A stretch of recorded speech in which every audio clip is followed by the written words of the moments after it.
look at history of the church with regards to community, the first thing you find is the thing which people call these days the Domus Ecclesia, the house that was also the church.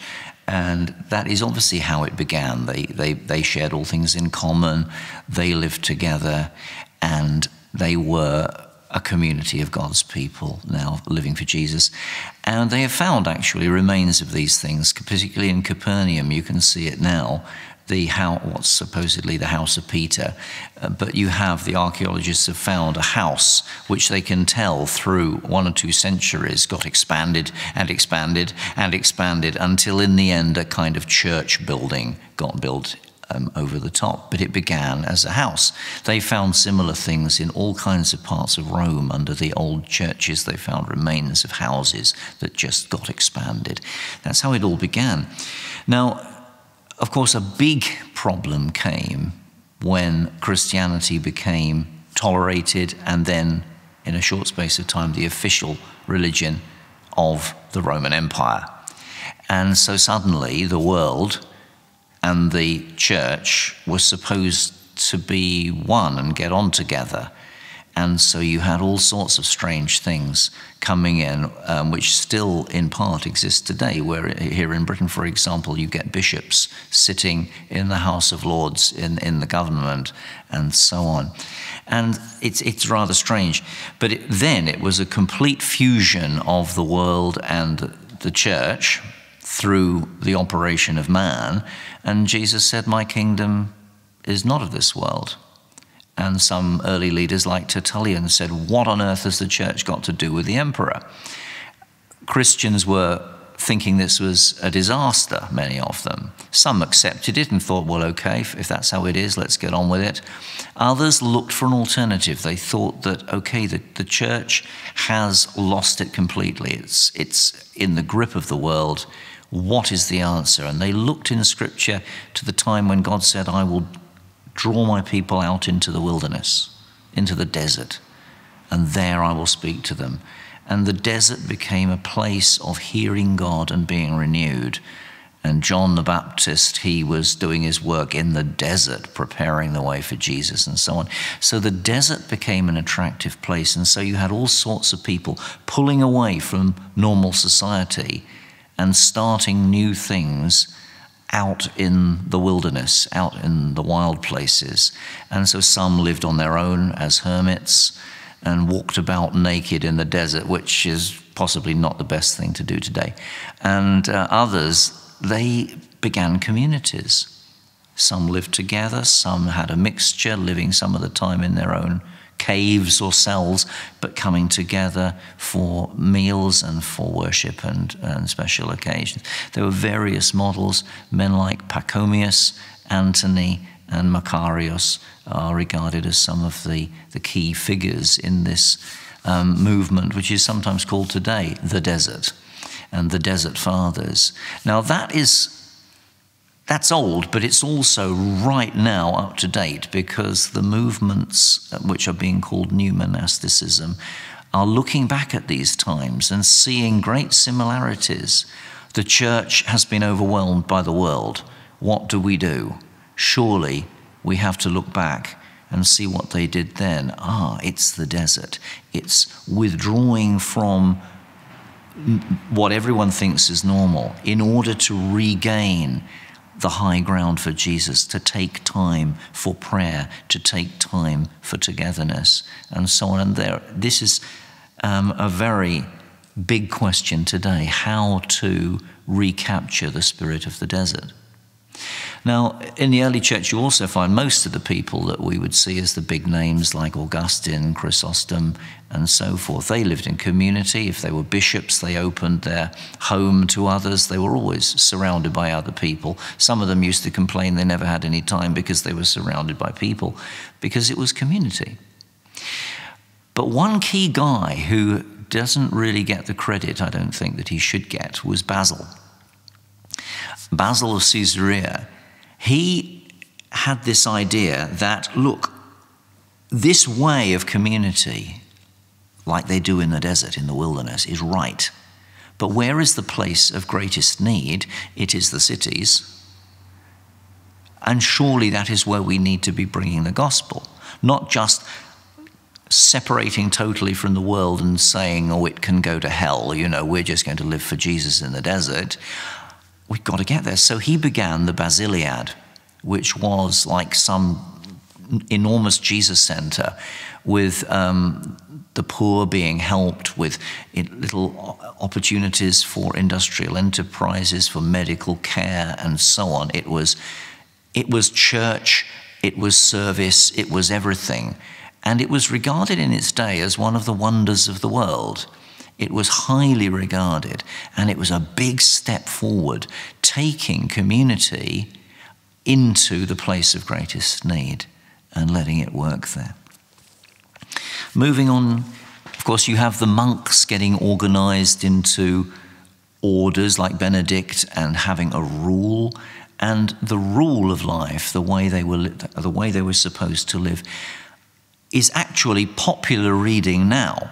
The Rule of Benedict has never been out of print and is actually increasingly popular now. People are setting up communities with a rhythm of prayer and work and so on, based on the Rule of Benedict from the 6th century. And that's happening now, and I think it's good. Of course, the monasteries themselves, which were carrying the torch of community, they went through times when it went downhill in the spirituality, and they needed times of renewal. And there are many, it's a long story of renewal movements in the monasteries, particularly the Cistercians did a wonderful work of getting back to the radical values and doing amazing things. But of course, there were people who thought, well, we want to live this way, but not as monks and nuns. What is there for us? And so starting around about the 13th century, you get the beginning of lay movements of community. For example, the first one, an amazing movement of women in the Low Countries, the Béguinage in Belgium and Holland, and right up through Germany, even as far as Denmark. Communities organized very much on the lines of a nunnery, of the convents and so on, but they were not nuns, and some had children, some were widows, some were left with children, and so the children were there too. And they were amazing places of service and outreach. They served the poor, they educated children, they cared for the sick, they did many things.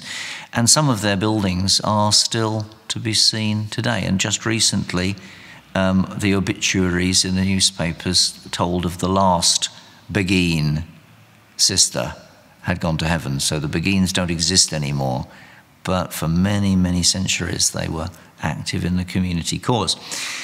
There was also a century later the Brethren of a Common Life. That was a male group in the Low Countries with Gerhard Grote and people, but of course the greatest fruit of that is the famous Christian book, The Imitation of Christ, Thomas à Kempis. Not many people realize that that book grew out of a community in Holland at that time. Moving on again, 15th century, it's all happening over in Eastern Europe, in Czech and all around there, and Bohemia, where a movement came together where they were sharing all things in common. It was a messy time because they were very quickly being attacked by the army, and people were being killed, and sometimes they took swords and fought back, and it was all a great mess. But for a time, the Bohemian Brethren and the way they were sharing all things in common, they were hated for it in some circles, particularly by the Catholic authorities, but others were expressing great admiration for the way they were doing. And the interesting thing is when a couple of centuries later, Count Zinzendorf and the Moravian Church happen, they saw themselves not as something new, but as a continuation. They were the Brüder, they were the brothers, part two, and they were carrying it on. And they got some of their leaders to be prayed for with the laying on of hands by the last surviving bishop of this original movement. So they saw themselves as a continuation. But before that, of course, we had all the upheaval of the Reformation, and Protestantism hits the scene. And you've got Luther, who comes away from what he saw as abuses and wrong stuff in the Roman Catholic system. But of course, he suddenly finds himself with hundreds of thousands of followers, and how do you organize them? And he organizes it on the same model of the Constantine model of, it's all one, and so we have parishes, and everyone is now, who lives there is now a Protestant believer. And other Christians were saying, hang on a minute, no, you've come out a certain way, but let's get back to the New Testament. Let's have only the believers gathering together, those who really know God, and let's go where he wants us to go. And they were right old mix. Some were saying one thing, some were saying another, but they generally called the Anabaptists now, because what linked them was believers' baptism. They were getting baptized as Christians. And one or two of those groups, particularly the Hutterites in what is now Czech and that area, in Germany and Austria and Switzerland, they had community, and a very developed Christian community. They had houses, they had businesses, they had schools, they had discipleship training. They really did do the business. And unfortunately, they were living at a time when armies were crossing Eastern Europe all the time fighting, and they were forever getting robbed, murdered, and it's not an easy time to build community in such circumstances. So they kept having to move. They moved steadily eastwards, and they too had times when it just seemed to fall apart. But the interesting thing is, they write in their chronicle that whenever God moved to renew love in their hearts, they began having a common purse again, automatically, because love was back. They wanted to share. It's a bit like what Dietrich Bonhoeffer says, that if you're into community, if community is your thing, you may well not build community. But if love is your thing, love for your brethren, you're going to build community. That's the same principle there. And so the Hutterites in the end migrated to America, Canada, and they're still there. So I've already mentioned in the 17th century the Moravians. Now they, certainly in the English-speaking world, they are largely unknown. We don't know too much about them, but they were amazing because they had what they called choirs. I don't know why they used the word choir. I used to know, but I've forgotten. But they had houses for the single sisters in community. They had houses for the single men. They had houses for the families. And they did all sorts of things as a community. Here in parts of northern England, you can find entire Moravian community settlements that are like a kind of time capsule that you can visit. Sadly, they're not living in community anymore. But for them to plant a church, which they did all the way from the Inuit, the Eskimos, right down to the Zulus in South Africa, for them it meant also bringing in community. And it was an amazing work. And so for people traditionally in the West who think the modern style of missions for Protestants started with William Carey in India at about 1800. Sorry, it was the Moravians. They were doing an incredible work with community, very advanced before that, and they haven't really had the acknowledgement they deserve. At the end of the 1700s, you get the first of the waves of people going over to America who we would now call the Amish. Jacob Arman, they take their name from one of their leaders. And the Mennonites, the Amish over there in the States, they are the most obviously photogenic of communities today, and they still exist, and they have rigidly kept to their differentness. But of course, there are some questions to be asked about how spiritually alive is it. They are probably in urgent need of spiritual renewal.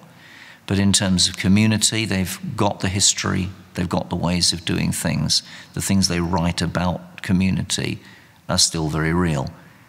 But I'd love to have I'd love to read of Amish communities suddenly getting filled with the Holy Spirit and worshipping in tongues. It would be quite remarkable. But there we are. Then the 19th century was a time where there was a reaction against everything big. Napoleon seeking to make a huge Europe empire and so on. There was a bit of a reaction against that. No, we want small. Small can be beautiful.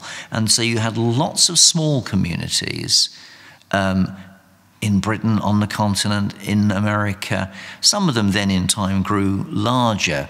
Bethel, Aurora, Zoar, Armana, Harmony, names people don't really know unless they're in that part of the States today.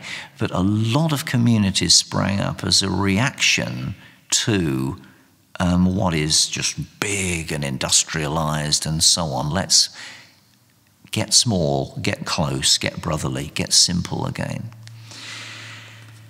And so coming into the 20th century, it all gets even more spread out and diverse. But you do have the movement with Eberhard Arnold in Germany, and then also in America and Britain, known as the Bruderhof, now called Christian Communities International.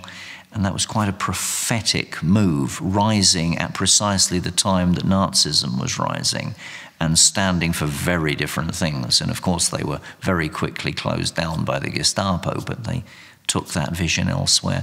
And they are living in community today, many, many years later. We have contacts with them and so forth. There was a wonderful community in China, also at the same time as the communists, so they suffered terribly. The Jesus family in Shantung province in China, and they had a very wonderful community where the leaders deliberately took the worst jobs, like taking the manure out of from the animals and so on, putting it on the fields. And they were highly respected for their righteous living. And communists would visit, and they didn't like it, obviously, because it was religion, and religion was evil in their eyes. It was the opium of the people. But they would see, this is what we wanted to create as communists, but not like this. But they couldn't take away from the fact that it was very, very genuine. And then to bring it pretty much up to date, I suppose the charismatic movement and the Jesus movement of the late 60s, early 70s, it was a time when peace and love were big on the agenda, and sharing and so on. A lot of community groups started, most of them small, through the converted hippies and druggies and so on. We date to that time as well. And quite a few of our original community people had also come from the drug scene here in Northampton in England. Many of those then just petered out. Some continue, the most obvious being JPUSA, Jesus People USA, and their great big tower block called Friendly Towers, I think it is, something like that, and the great work they do, and their music ministry through Glenn Kaiser. And I think that's it.